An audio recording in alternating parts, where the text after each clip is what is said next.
All right, we are on the home stretch for this project. It's time to send it off to our client for a proof or to send to the printer to get printed. Either way, we need to figure out how to get this design out of the box. So let's go ahead and open up the other versions we made too. Right now we're still on version 3. I'll open up Finder and I'm going to go ahead and rename this just for consistency. I've got version 2 and version 3. This first one we did though didn't have a version, so it looks like it's at the bottom of the stack. So I'll just add V1 just to make sure my files are clean.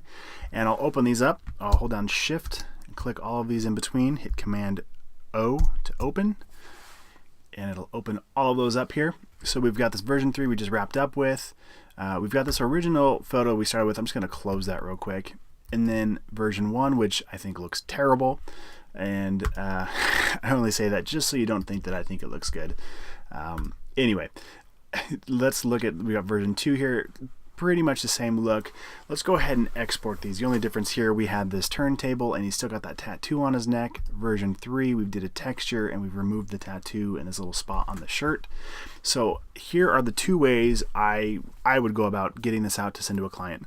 First, what I would do is make sure they're all the same size. I would hit Command 0. What that does, it goes to View and it makes it fit on screen. And I would do that for all three of them just so they're all the same size. And this is if I'm sending a screen, if I'm sending a screen grab or a screenshot. What that is, on a Mac at least, I can hit Command Shift 4. I don't know what the shortcut is currently for a PC. I know you can hit the print screen button and it captures the whole thing. But since I work on a Mac and this is my workflow, I'm showing you exactly how I work. I'd hit Command Shift 4 and then I would click and drag down here to get a screen, just a screen grab real quick. I'll click on this guy, do the same thing, Command Shift 4. I use the space bar to move my selection where I want it, up here to the corner, and then let go of the space bar, come down here and get it close, let go. And as soon as I let go, it takes a picture of that file and throws it right on my desktop. So I've got this screenshot and this screenshot right here. I've got to do this last one here. Click on it, Command Shift 4. And you might be wondering, well, why not just export straight out of Photoshop? Honestly, I could go to File, Save As, or Export, and we will do that here in a second. But for me, Command Shift 4, quick click and drag and let go, and it's just faster. It also is a low-res file. So let's say I haven't been paid by my client yet, or let's just say I want to send them a text. A lot of times I work with text messaging with my clients. I'll use iMessage, and I'll drag and drop a quick look right to them. I've got a lot of clients that, you know, they travel or whatever, and just to see, hey, am I on track? Am I going the right direction? What do you think of this look?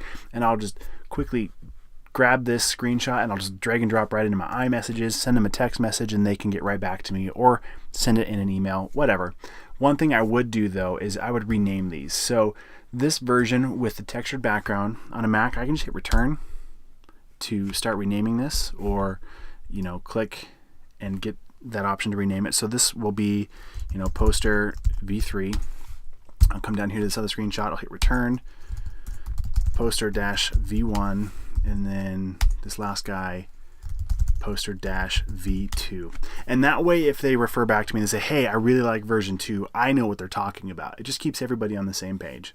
Okay, so the other bonus to this, I'm on a Retina display, so this file is a little bit bigger. It's 1.5 megs.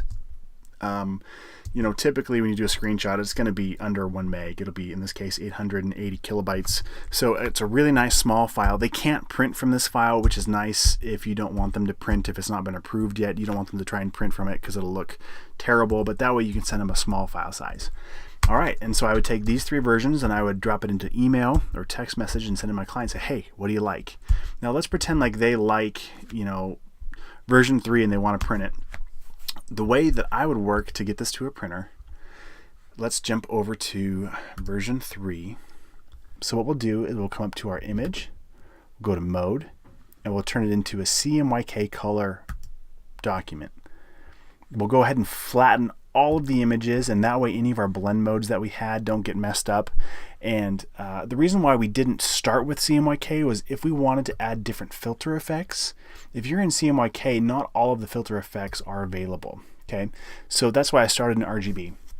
Now what we're going to do now, we've got it flattened and ready to go. I'll go to File, Save As, and instead of a Photoshop file, which has all the layers and not everybody has Photoshop, I can send it out as a JPEG or a Photoshop PDF file. That would be preferred. I'll save it as a Photoshop PDF file, and I'll just click on this Use Proof Setup. That'll just help the colors look consistent no matter who prints it. I'll click once in here, and I'll hit Save. Right here, this Preserve Photoshop Editing Capabilities, I don't want them to be able to open it up and edit this right now, plus it'll make the file much larger, so I'll turn that off. And then I'll go ahead and hit Save PDF.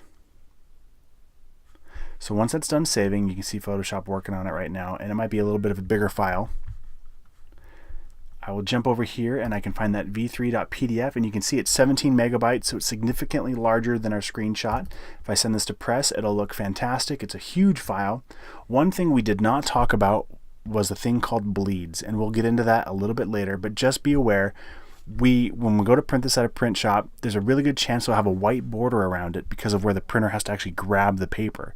So to avoid that, you would actually print on a larger piece of paper and then trim it back. And again, bleeds are something we'll talk about a little bit down the road, but now you know how to create something in Photoshop and export it, in this case as a PDF, or you could have done a JPEG, and then how to take quick screenshots to share with your clients.